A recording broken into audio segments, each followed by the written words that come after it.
नीलम Bhojpuri channel के subscribe करे खातिर लाल बटन पर उंगली दबाई और घंटी के चिन्ह पर क्लिक करके नया नया भोजपुरी गीत के आनंद उठाई।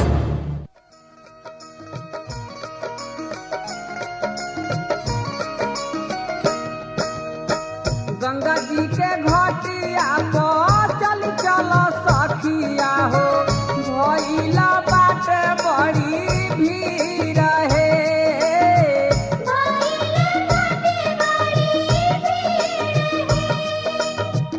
आजू तो छठिया माई के होखता पूजनवा हो, चलो नारावा चल के सिया है।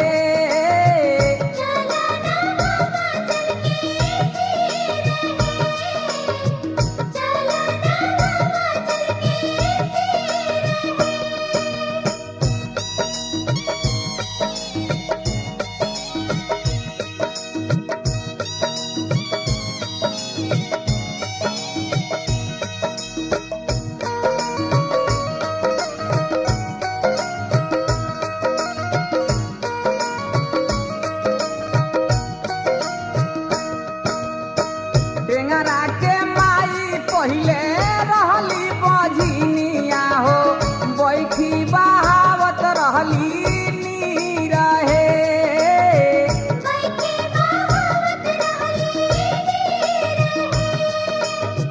सिधरी बहिनिया कहली काहे रोवतारू दीदी, होई कर एतनाय धीर हे।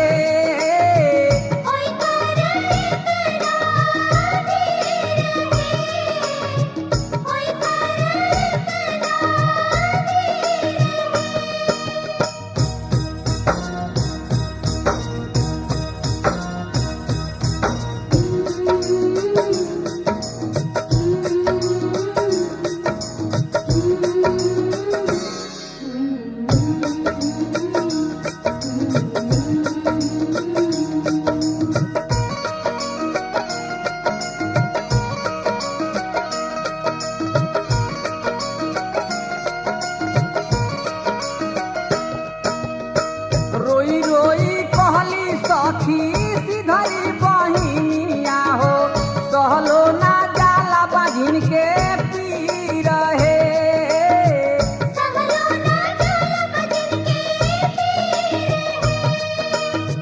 सासू ननदिया के तनवा साथ नइखे, भइल बा जिनकी हमरो भीर हे।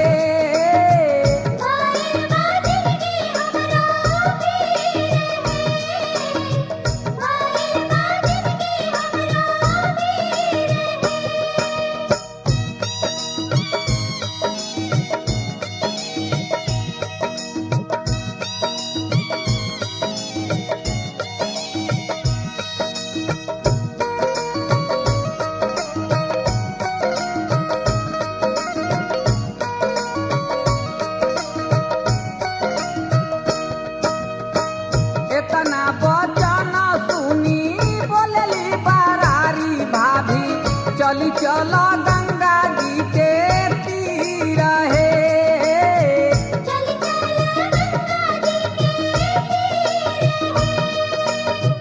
चलहवा के माई पहिले तोहरे तोरे रोवत रहली, सुखल रहे उनु कर शरीर हे।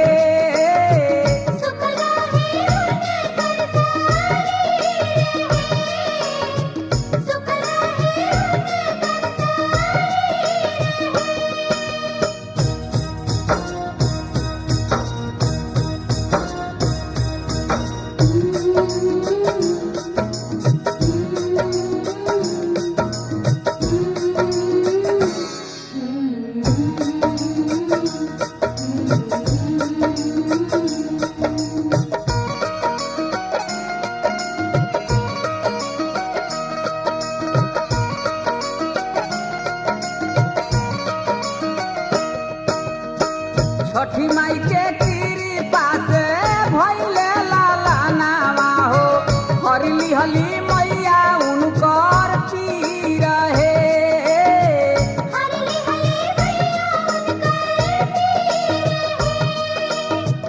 ओझा गजे